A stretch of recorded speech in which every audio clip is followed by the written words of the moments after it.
siapa yang diuntungkan dari kebohongan ini? Kalau yang diuntungkan adalah orang lain,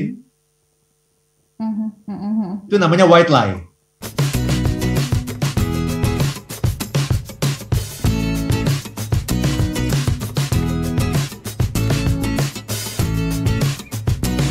Sayang namanya nggak dibuat ya. Saya cukup lama hidup dengan orang yang sering berbohong dengan pasangannya karena menutup kesalahan gitu ya. Pertanyaannya, orang berbohong tuh bisa berubah nggak sih Pak Arfan gitu ya? Terus kemudian saya beberapa kali dibohongi dari nilai yang kecil hingga ratusan gitu.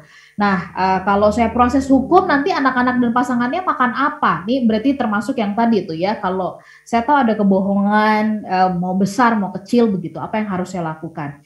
Oke, kemudian juga ada smart listener yang mengatakan percaya itu mudah, yang tidak mudah itu dipercaya, katanya seperti itu. Oke, terima kasih untuk tanggapan dari Anda. Baik, silahkan Pak Arfan menanggapi sekaligus juga mungkin secara paralel nanti mencicil untuk menjawab pertanyaan. Kalau kita tahu ada kebohongan, bagaimana sikap kita? Silahkan Pak Arfan.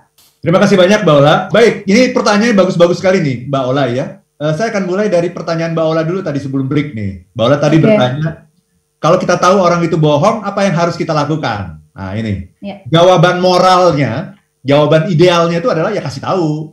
Kan tugas kita adalah mengajak orang kepada kebaikan kan, gitu. Tapi masalahnya, saya sudah sering melakukan itu dan orang itu nggak happy. Akhirnya hubungan jadi rusak, gitu. Saya juga nggak mau itu. Jadi jawaban idealnya kasih tahu kalau dia melakukan kesalahan. Jawaban taktisnya, nah ini ya, jawaban taktisnya adalah ya lihat-lihat orangnya, gitu.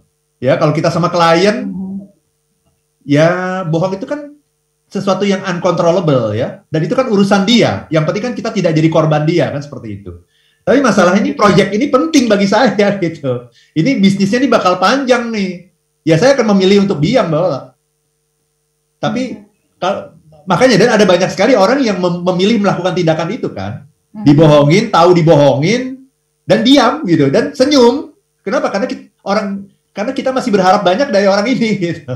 Jadi dia diam dan senyum gitu. Tapi bohong itu akhirnya merusak kepercayaan orang ini di mata saya kan. Sebelumnya saya menganggap oh ini orang sangat bisa dipercaya, sangat amanah dan sebagainya. Setelah itu saya tidak melihat seperti itu, tapi masalahnya bisnis saya sama orang ini masih berharga bagi saya gitu. Jadi hati-hati teman-teman ya, kalau ada orang yang kalau Anda bohong itu orang bisa menangkap kok sebenarnya gitu, karena Tuhan sudah memperlengkapi kita dengan naluri, dengan keahlian-keahlian alamiah gitu ya, untuk bisa melihat tanda-tanda kebohongan. Ya, itu jawaban saya untuk pertanyaan Mbak Ola sebelum kita break tadi ya, Mbak Ola ya. Kemudian, nah ini ada yang mengatakan tadi, Ibu Lani daya ingat lemah. Gitu ya. Betul, karena kita akan selalu ingat-ingat, kemarin ngomong apa ya kita ya, gitu ya. Jadi ketika ada orang yang bertanya, kita selalu mengingat-ingat, kemarin saya ngomong apa ya? Jangan sampai omongan saya hari ini beda sama omongan saya yang kemarin. Nah, itu susah sekali loh. Kalau orang berbohong itu sulit sekali gitu untuk bisa konsisten dalam kebohongan gitu. Nah, kemudian berbohong untuk kebaikan orang lain. Nah, ini dia. Ketika kita berbohong, apakah ada yang namanya white lie? Ada. Tapi dengan catatan, jangan kemudian segala sesuatu dijustifikasi sebagai white lie. Nah, ketika kita mau berbohong, seandainya nih, dalam tanda petik mau berbohong, kita harus lihat. Ini untuk kepentingan siapa gitu. Siapa yang diuntungkan dari kebohongan ini? Kalau yang diuntungkan adalah orang lain, itu namanya white lie. Kalau yang diuntungkan adalah orang lain. Oke. Ya, misalnya anak saya datang ke saya, ya kemudian mengatakan bahwa kayaknya nih nilai-nilai saya semuanya jelek, misalnya gitu ya. Kemudian saya nggak bisa mengikuti pelajaran gitu ya. Nah, walaupun saya tahu itu benar, saya akan mengatakan yang sebaliknya gitu. Kenapa?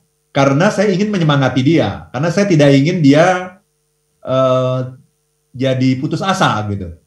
Jadi saya tetap mengatakan kamu bagus kok, ini bisa kok sebenarnya, walaupun saya tahu dia nggak bisa gitu.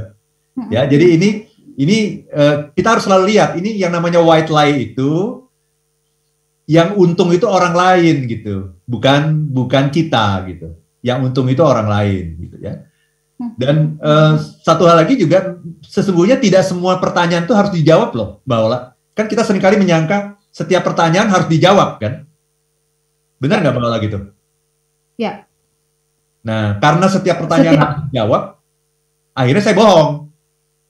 Padahal tidak semua pertanyaan perlu kita jawab begitu. Iya kan, misalnya ada orang yang bertanya, Mbak Ola umurnya berapa sekarang? Gitu. Oh, 17 Pak. Nah, 17, iya.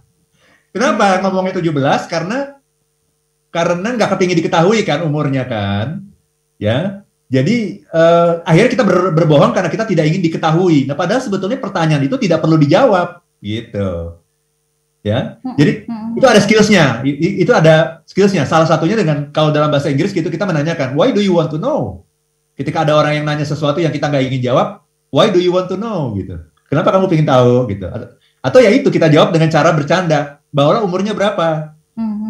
Daripada menjawab, oh umur saya 30, misal begitu ya. Mending jawab, oh umur saya 17. Gitu. Jadi orang tahu kita bercanda, itu nggak bohong. Itu orang juga tahu umurnya nggak 17 gitu. Iya, daripada mengatakan, oh saya masih 30 loh, misal begitu. Itu kan berarti bohong.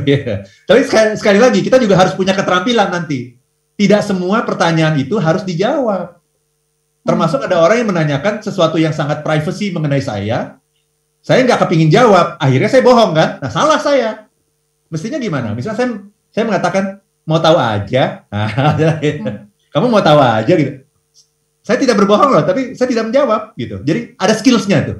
Ada skills-nya untuk bisa melakukan itu. Tapi sekali lagi, kalaupun kita terpaksa berbohong, kita harus lihat yang namanya white lie itu, yang untung itu orang lain. Kalau untuk kepentingan kita, itu bukan white lie namanya gitu, Mbak Ola. Seperti itu. Baik, ini kalau kita mau panjangin ini masih terbuka ya. Sisi-sisi mana yang kita mau gali, mau bahas begitu ya, smart listener ya. Kalau dalam dunia kedokteran tadi seperti yang Pak Arfan katakan, tidak semua juga akhirnya pertanyaan itu harus dijawab dengan gamblang ya. Ada semacam etika kedokteran yang memang tidak memperbolehkan secara detail disampaikan. Walaupun ada keluarga tertentu yang diajak untuk misalkan dibukakan yang sesungguhnya begitu. Tetapi di ujung dari perbincangan kita pagi hari ini, Pak Arfan ya, how many lies ini kan untuk mengingatkan semacam refleksi kepada diri kita begitu ya. Sebenarnya kualitas hidup kita ini adalah, atau kita ini sosok yang layak dipercaya nggak sih gitu. Nah, apa highlight atau poin pentingnya Pak Arfan supaya kita sendiri bisa percaya ya kepada diri sendiri ya bahwa kita ini layak untuk dipercaya baik diri maupun orang lain. Silakan Pak Arfan. Terima kasih banyak Mbak Ola ya. Jadi kenapa kita bohong? Karena kita bersalah. Karena kita punya kesalahan. Karena kita nggak ngerjain PR. Karena kita tidak menunaikan janji kita, komitmen kita kepada siapapun, kepada atasan, kepada pasangan, kepada tim member, kepada klien. Kita tidak menunaikan itu. Itu yang membuat kita bohong. Gitu. Jadi kalau begitu, bagaimana caranya untuk supaya kita berhenti memberikan kebohongan? Lakukan yang baik. Kalau kita melakukan yang baik, kita melakukan yang sudah kita janjikan, kita nggak akan bohong. Yang ada malah mungkin pamer.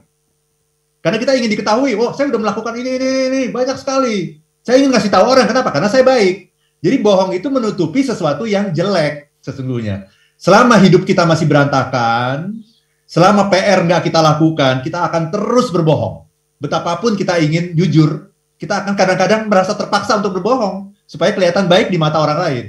Jadi ini sebuah refleksi ya kepada diri saya juga, kepada semua pendengar kita dimanapun Anda berada. Lakukan yang baik, lakukan yang benar, kerjakan PR Anda, tunaikan komitmen Anda.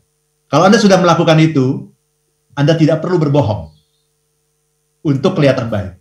Ya, Anda bahkan ingin pamer untuk kepada semua orang bahwa aku sudah melakukan yang aku janjikan. Itu Mbak Ola. Siap. Smart listener, mari kita rapih-rapihkan hidup kita ya. Mulai dari ruang depan, teras, ruang depan, ruang keluarga. Artinya ini sebuah analogi saja begitu. Kalau kita rapih, kita sangat ingin menunjukkan kerapihan kita. Tapi kalau kita berantakan, tentu kita berusaha untuk nutup-nutupin itu. Mudah-mudahan bisa memberikan insight kepada kita semuanya untuk menuju hidup yang lebih berkualitas dengan level happiness yang semakin tinggi.